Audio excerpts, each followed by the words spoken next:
What up everybody, my name is Yavarn. In today's video we will take a close look at the best way to make some money on the 4Rewind server. This is part 1 to this topic and will include the solo ways to earn the money. If you would be interested in part 2, where I will break down how to earn money with a party, make sure to subscribe so you won't miss it. Before we start, here is some info about my test. I spent 1 hour on every money making method while using this rod that you can see on the screen. While I was farming, I was always using a larger luck buff, as well as the greater elementalist blessing. This is a special type of farm buff that can be acquired while attending the world boss fight. Lastly, I used collection, and with that I was selling every trash item that I got. We can divide the solo earning into 3 categories: farming, running orcs in Ardir, or reselling. We can start with the farming category. Here you have 5 options where to farm. These are the second battle, weak and strong Arahur, and weak and strong Narwashi. For the entry you need to buy a ticket that can be bought at this fella. This guy also sells the time document entries. After you acquire your ticket, you can head down this path and will lead you to this guy that you can teleport to your destination. If you are lost and don't know how to farm, I suggest to go check out Judge's video that covers how to farm on these maps. You can find a link to his video in the description. So, let's start with the second battle. The most valuable stuff that can be dropped here are green herbs and magical crystals. Both of them are used to craft PvP weapons and you need a quite lot of them. After 1 hour of farming, here are the results.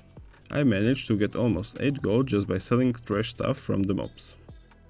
I got 109 green herbs that are selling for around 70 to 100 silver.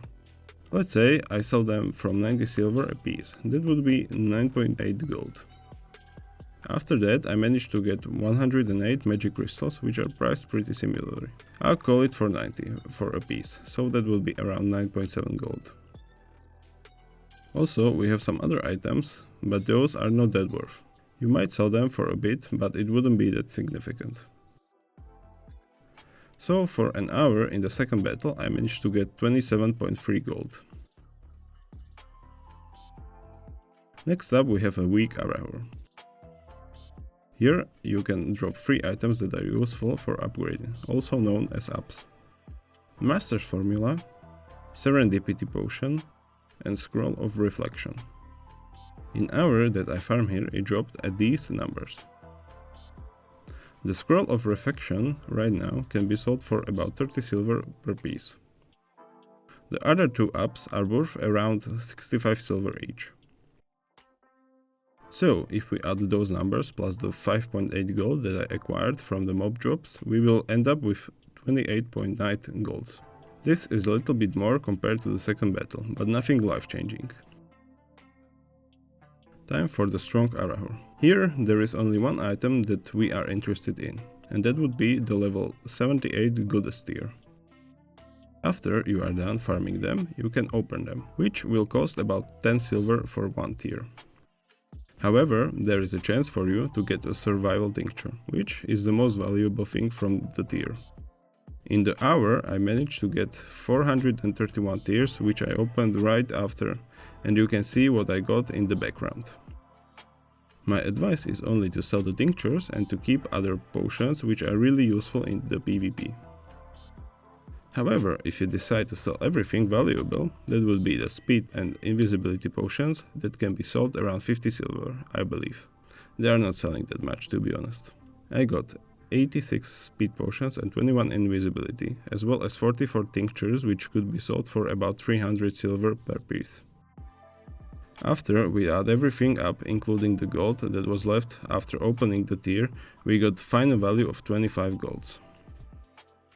So I wouldn't recommend farming this one for the money, but more for the potions for the PvP, since they can make or break your next fight.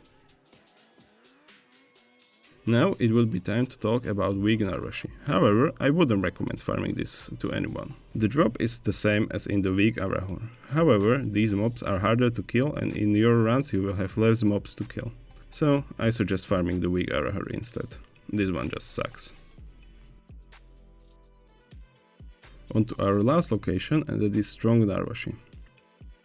In this location you farm the same materials as in the second battle, with the exceptions that you can get magical herbs, arcane reagent and almanac.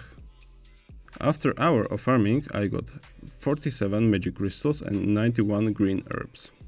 I got about 76 arcanes that goes for 55 silver each, and about 6 herbs which could be sold for around 700 silver.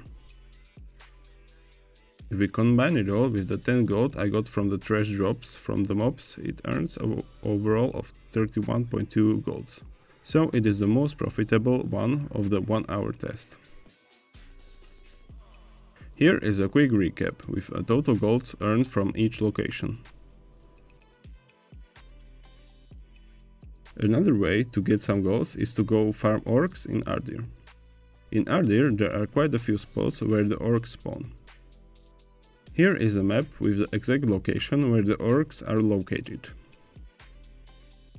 In my test with mage I could manage to kill 67 orcs in that hour, which gave me 10 gold, since one orc drops 150 silver when killed. It also gave me 76 cursed soulstones. These special stones can be exchanged at this NPC in the main town.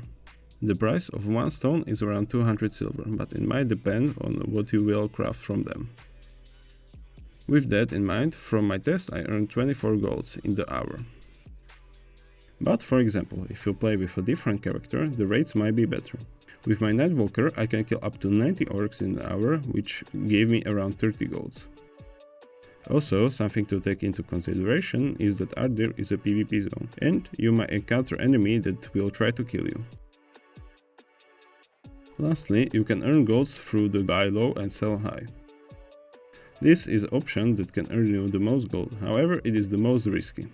The amount that you will earn is purely dependent on your skills. Also, you need to be highly aware of the current prices of the item, so you can buy and sell them correctly. Alright, that was a lot of information. Let's give you a quick recap. In my opinion, the most optimal is to farm orcs if you can kill at least 90 per hour or if you have a daily quest active.